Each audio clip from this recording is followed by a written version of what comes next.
Hi there, I'm Gavin Crawford. I'm a writer, an actor, and a comedian. And for the last 8 or 9 years, I have been navigating life with my mother's increasing dementia. Has it been sad? Yeah. Has it been funny? Also, yeah. That's what my brand new podcast series, Let's Not Be Kidding, is about. It's the true story of my life as a comedian, my mom, and dementia. Let's Not Be Kidding, with me, Gavin Crawford. A new 7-part series from CBC Podcasts, available now.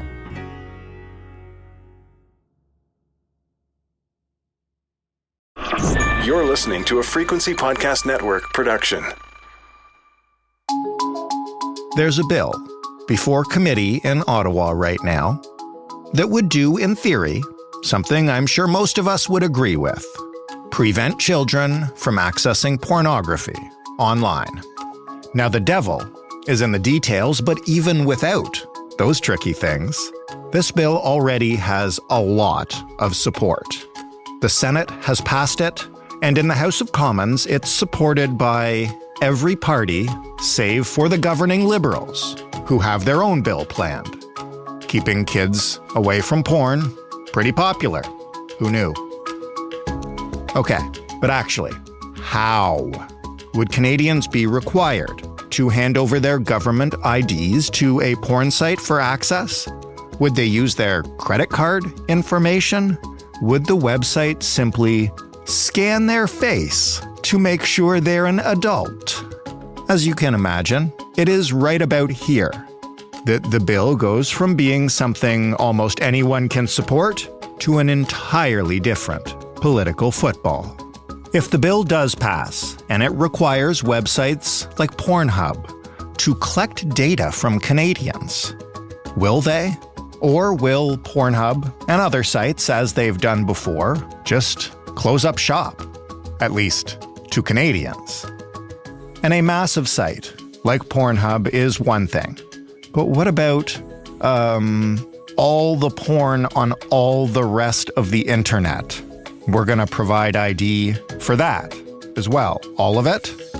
Look, I don't know the answer to any of these questions. I take solace in the fact that nobody else seems to either. But there's one thing that I do know. When governments begin writing pornography legislation, things tend to get very messy very quickly.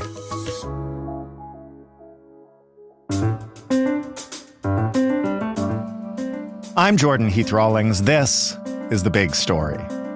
Stephanie Taylor is a Parliament Hill reporter in Ottawa with the Canadian Press. Hello, Stephanie. Hi, how are you?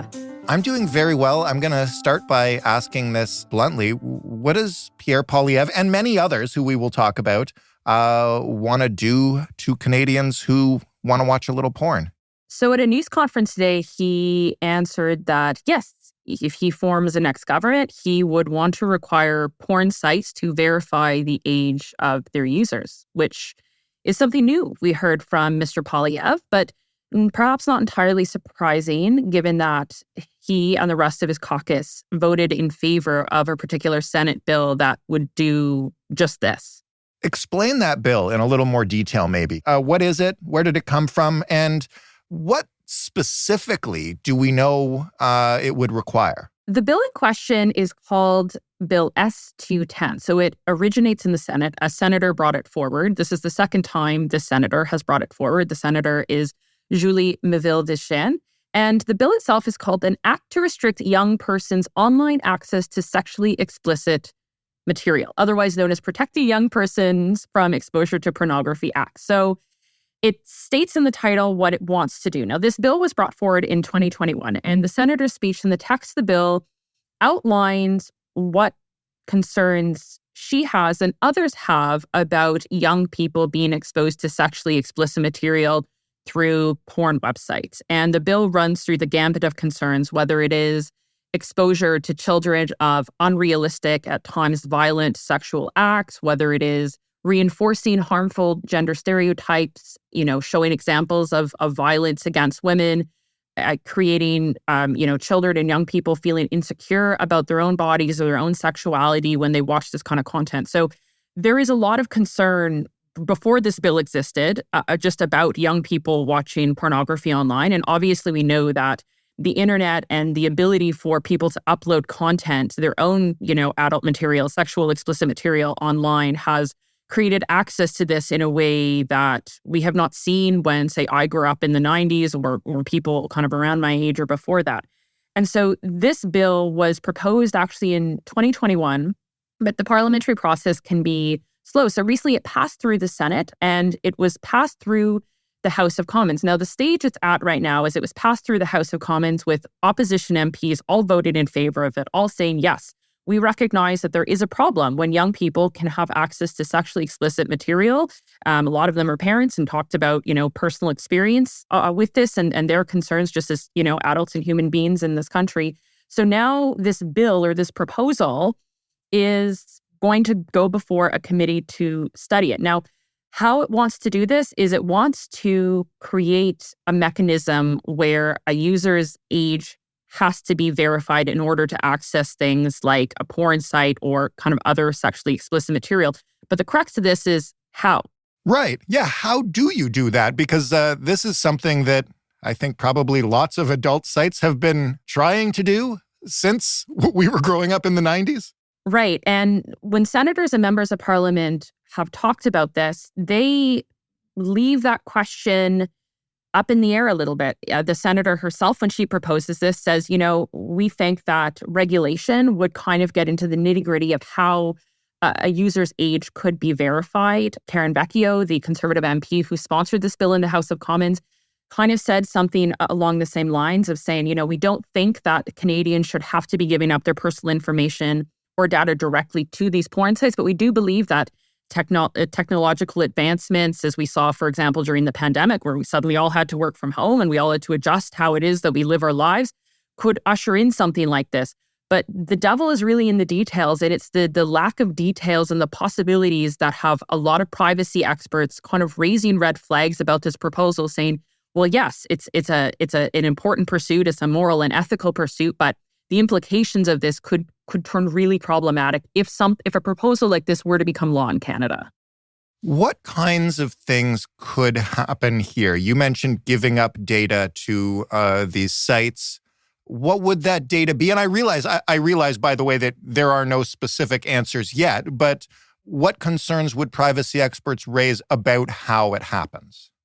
The first one is just the giving up of Canadians' personal data. Now, parliamentarians, as I said, they've acknowledged, okay, we don't think individual sites should necessarily be the ones to be collecting this. But the question then remains, well, would there be a third-party provider where you have to give up this kind of data, say a government data bank? Now, we as journalists have seen a lot of examples of data hacks, whether it be on publicly available sites or departments for private companies where people with nefarious means or hackers want access to the sensitive and personal information of Canadians, and the disclosure of that in an inappropriate fashion can bring great harm to people. There's also concerns about, could we see a use of, say, facial recognition technology or some kind of biometrics or visual scan, which privacy experts says raises, again, a lot of concerns about the kind of data Canadians could be asked to give up here. And besides the giving up of personal data, there's also concerns about the stifling of free expression, where a site, for example, may not want to run the risk of facing a fine. The first offense, as proposed in this bill, would be some $250,000 if you host, graphic sexual material that a young person gets access to. The second offense would be, $500,000. That site could simply say, we're just going to block access. We're simply just going to not offer our services or offer these materials to be seen in Canada, which raises a whole bunch of other concerns about free expression and censorship. So on the other side of it, on one side, we have the Senate who has passed this, and we have the House who has passed it, though without the support of the current government. It sits before a committee. On the other side of that, we have these sites themselves. You spoke with the owner of PornHub. Who is that person? What is PornHub? So PornHub is one of the most popular porn sites on the internet, and it is owned by the parent company formerly known as MindGeek, it's called ALO now, is owned by a private equity firm called Ethical Capital Partners. And one of the founding members of that, a vice president who's in charge of compliance, his name is Solomon Friedman. And I spoke to him as well as another partner last week about the implications of legislation like this, because PornHub and other adult sites have dealt with this in a number of states across the United States who have passed similar laws where lawmakers are concerned about young people accessing pornography. They put legislation like this in place saying, you know what, sites and companies need to make sure to verify the age of their users. And what Mr. Friedman talked about was that the company is always going to follow the law, but that could mean different things for different jurisdictions. So, for example, he said in a case like Louisiana, where a law like this was passed, the government of Louisiana has a data bank. So it's the government that actually is collecting this kind of personal information that is then used to verify the age of users. And so that is how people go about accessing the site there. In another case, PornHub and the company, as well as others, decided to challenge this in court. But in another state, Utah, for example, there was no kind of third-party government alternative to be collecting this kind of data. And what the owners of PornHub made clear to me is that they're not going to be collecting the private and personal and sensitive information of the users. They're not going to be asking people to be uploading and be sharing that kind of data. So what they decided to do in that case is simply block access. Now, the point that was hammered home to me is that where they believe the onus lies on this kind of verification is actually on the device manufacturer level. So, for example, there would be some kind of feature built into your Apple or your Google phone or whatever it might be that kind of automatically blocks these kind of sites, and you have to get some kind of key or passcode, and it's at the onus is on the manufacturers versus the individual sites themselves.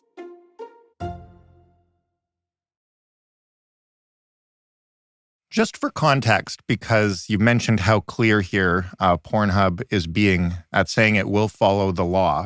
This company has had an interesting few years, and there's some reasons that they're not called MindGeek anymore. Can you just give us a little more context on how they came to this place? In late 2020, allegations and reports that Pornhub, one of the most popular sites on the internet for online porn, was hosting child sex abuse images, so images and videos. And this landed worldwide in terms of the headlines and in terms of the fallout. It started with reporting by the New York Times in an opinion piece. These reports and allegations led major payment processing companies like Visa and MasterCard to just pull involvement from Pornhub. Pornhub said it was taking these concerns very seriously, and it scrubbed millions of unverified videos and images that were from its website, because this is essentially what makes Pornhub and the age of internet adult entertainment in a unique and a very troubling space in many ways, and increasing risk, because people now have the ability to be uploading these kind of images and these kind of material online. And it raises a whole host of questions about what kind of checks and balances and safety measures are these companies going to be putting in place. And let's rewind for a second, because this Senate bill we're talking about, it was proposed in November 2021. So not very long after all of these allegations and reports about Pornhub's behavior and the former company's name MindGeek's behavior were in the headlines, with the senator saying, look, this idea of self-regulation clearly is not working. Clearly there is a role for government to be playing. Now, the company Ethical Capital Partners, ALO, the new owners now have said that they have instituted a lot more safety protocols in place, where if they want to be uploading a video and it is a verified video, they have to be showing, their photo. There's proof that they are a willing participant in the content that's up there, that this is something that adult entertainers now have to do. But absolutely, there is a very clear line from all of those allegations about how children were not just being exposed, but being exploited on platforms like this that led to this kind of legislation. In terms of the legislation we're talking about now, it's definitely one thing to look at, massive sites like Pornhub and expect them to verify the ID of their users. I think, and I'm not trying to be glib here, but I think if there's one constant we can all agree on, it's like there is porn online and it is kind of everywhere. Like, would this bill protect children from seeing porn on the internet or just seeing porn on, like the largest sites and send them off to all the other porn spread across the World Wide Web? That's one of the points critics have raised, including the owners of PornHub, saying, this is not actually going to keep children safe. What it might do and what it could very well run the risk of doing is simply driving young people or others to simply darker, kind of more seedy corners of the internet, to companies and sites that will not be willing to follow the laws like this. There's also plenty of critics that say, VPNs and are one way you can kind of get around sites that might be blocked or might have kind of more stringent verification. So there is a lot of concern if the overarching goal of legislation like this is to protect children from such material, that it actually will not be able to achieve that goal. Because yes, while we're talking about PornHub is one of the most recognized names of porn on the internet, there are millions of other sites. And one of the other things critics point out is it's not just necessarily adult entertainment websites, but for example, what happens if there's sexually explicit material that, say, ends up on another platform or just some kind of, social media page? Yeah, it's like on Twitter and everything. Absolutely, right? And so what is the responsibility and how does legislation work at sites like this that are not explicitly for porn, but you could have some kind of graphic material end up on there? And this is also where critics say this is where the freedom of expression concern really does come in. And to that end, I mean, never mind, places like social media where, porn ends up on there, like it or not.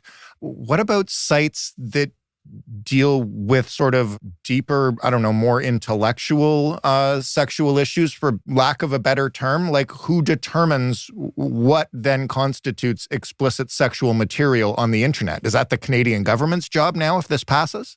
So the government as it stands has not voted in favor of this legislation, not only because of the privacy and freedom of expression concerns I've talked about, but simply because the government says that they have their own online harm legislation that they plan to table very shortly that is going to try to bring down new measures to make the internet a safer place for children and protect them against things like sexploitation or kind of other predatory behaviors. But the senator herself who proposed this bill argued in it and argued in speeches that sexually graphic, sexually explicit material has already been defined by the courts, that clearly there is going to be room that if you were talking about, visual art, for example, where there's plenty of naked people and nudes, that her argument is that this will not be overly broad to kind of, characterize any images that might be used for education, for art, or for science. But that this idea of a sexually explicit image where the focus is more or less on the sex act itself or on certain parts of the body, that's already been defined. But there is still a lot of debate about whether companies, because they fear, a criminal penalty for this, might be overly cautious in what they block or might consider twice about providing access to Canadians if they feel like there is not a way that they can kind of guarantee that material will not be ending up on there or that they will not be falling under the umbrella of potentially being fined. So the Liberals are writing their own online harms bill. In the meantime, this bill is in committee. What actually happens to it there? And is that where we get answers for all the vague stuff we've just discussed?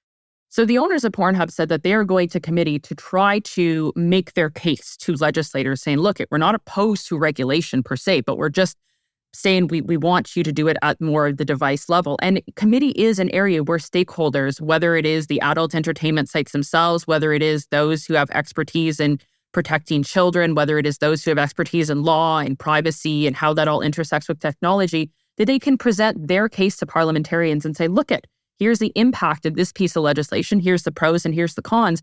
And it's really a chance for not just the governing party, but also the opposition parties to really kind of study and test this legislation. Now, the NDP, which did support this going to committee, said that they supported it because they want to see it studied. They want to see these issues aired. They want to be able to kind of work through the public health and privacy and legal considerations about it. And the question that we started the conversation with of how could this age verification even happen, I think is going to be one of the main questions that is brought up. It'll be fascinating to watch in the coming months, and fascinating, I guess, now to see the Liberals' legislation in light of this.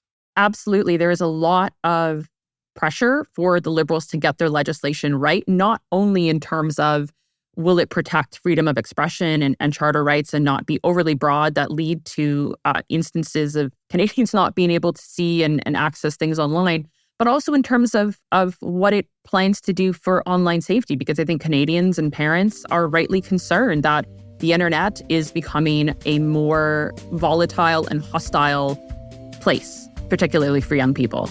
I'm sure we'll be talking about this again. Stephanie, thank you so much. Thank you. Stephanie Taylor, Parliament Hill reporter with the Canadian Press. That was The Big Story. For more from us, you can head to thebigstorypodcast.ca.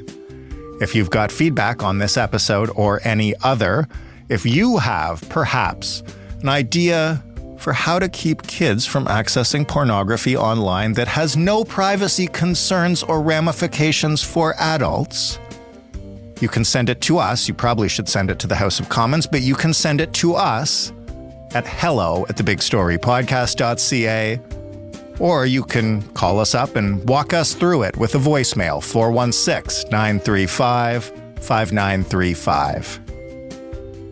The Big Story is available in absolutely every podcast player until this bill passes and someone discovers that we said a bad word once, and then maybe you need to give us your ID in order to listen to it. That'll probably not happen. But for now, it's in every podcast player, and we need your support via ratings and reviews. So if you got a sec, we'd love it if you did that. Thanks for listening. I'm Jordan Heath Rawlings. We'll talk tomorrow.